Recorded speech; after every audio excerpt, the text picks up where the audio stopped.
Biker entrepreneurs really think outside the box, offering up some bizarre activities that even the most die-hard biker might find unusual, like a machine gun shooting gallery. So what is it, 25 bucks and what you get, shoot a gun?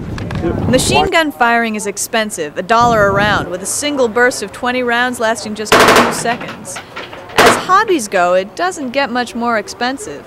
Shooters on a budget fire the machine guns as if they were rifles, one round at a time. It's kind of funny to see some of these big tough biker guys come up here. There they go. They come up here big tough macho, you know, and the next thing you know they're laughing like crazy after they get through emptying around a magazine of rounds. It's a good time. We come up here and camp, the relatives are along, and it's just plain fun. Out west here especially, there's probably, I bet you half the states, there's probably 20, 30 states that you can do this in. Of course, some states, absolutely you can't. Illinois, I think, is one of them. Yeah, they've got gun laws in some cities that it's just crazy. In South Dakota, it's legal to own or buy a machine gun from an individual or from a licensed gun dealer. There are some gun stores that you can buy them from, that's true, yeah. Really? But the guy at the gun store has to have the Class 3 license or Class 2 license, Class 2 manufacturer license. To sell them? To sell them to you. Or even for him to even buy them, he has to have that license.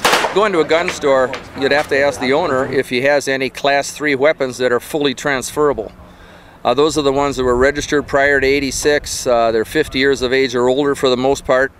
And that way an individual can have, yeah, but it takes a long time. You have to fill out the paperwork, pay the transfer tax, send it into the federal government. It can take as long as 3 or 4 months to get it. You just can't go in and buy one off the shelf, you know. There you go. Firing a machine gun doesn't completely satisfy. The biker entrepreneurs have come up with an even more bizarre attraction a few feet away. The only tank ride in the world outside Great Britain.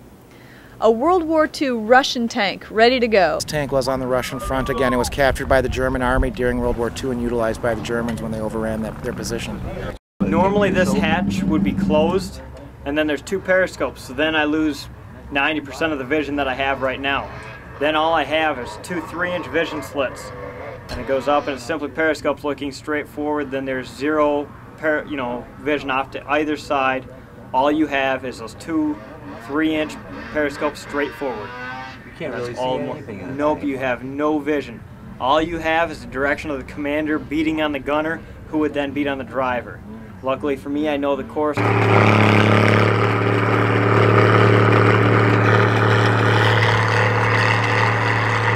a guy that lived down the street from my grandfather. He bought the machine gun that goes in the front of the tank here, and he needed a place to park it and he needed someone to restore it. So he parked it at my grandfather's farm, had my dad and my grandfather restore it.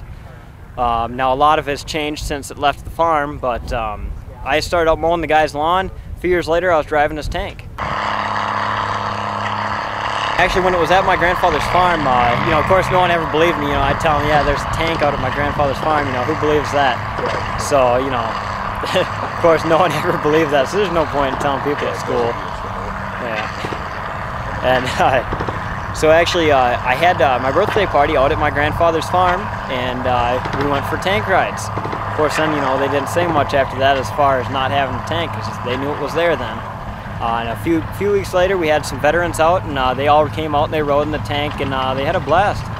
And pretty soon the business started up, tank ride, and now you can see where it's at now, and we're out here at Sturgis. And your clutch here is just like any manual car. Here's your brake, here's your gas pedal down here. You also have a hand throttle here, here's your shifter, and you got, now what we use 1 forward gear, 1 reverse gear. That's all the more we need. And for steering, here's your steering. You got your right track. This brakes the right track and also clutches that side. So in theory, it would spin on a dime. However, that's not how it worked. And the steering wears out, the clutches wear out, and there's no way for them to really adjust it simply because of the location of the transmission, the location of all the adjustments is under heavy armor. You can't have this opened up when you're driving around firing at people. This is normally closed, so the steel comes right down to right here, and you have 2 3-inch vision slots right here. Okay, now that is all the viewing you have. That is straight forward, those 2 vision slits. So it's about the equivalent of trying to hold binoculars, you know, 1.5 feet from your head. You don't see much. You don't see anything that way. And you can't, again, lean forward and try to look through that, because again, you're like this, you'll be bouncing around, hitting your head. Very archaic the way they had it set up. You know, how they did it, well, they just did. There's no, it's pretty hard to try to understand exactly how they did everything, but they got the job done. There's no barrel there to grab anymore. Perfect job. Yeah. Wow. So what'd you think? That was pretty cool. Pretty cool? Pretty cool. Not something you do every day. Oh, No, really? definitely not. A little dusty and a little warm. Sure hate to live like that for a Yeah. while. It's not a very comfortable ride. No, but it gives you a feel Yeah. of what they went through as far as the actual ride goes. That's insane. And, you know, I mean, because normally you have no idea what they actually go through. You think, yeah, they rode in a tank, you know, okay, what about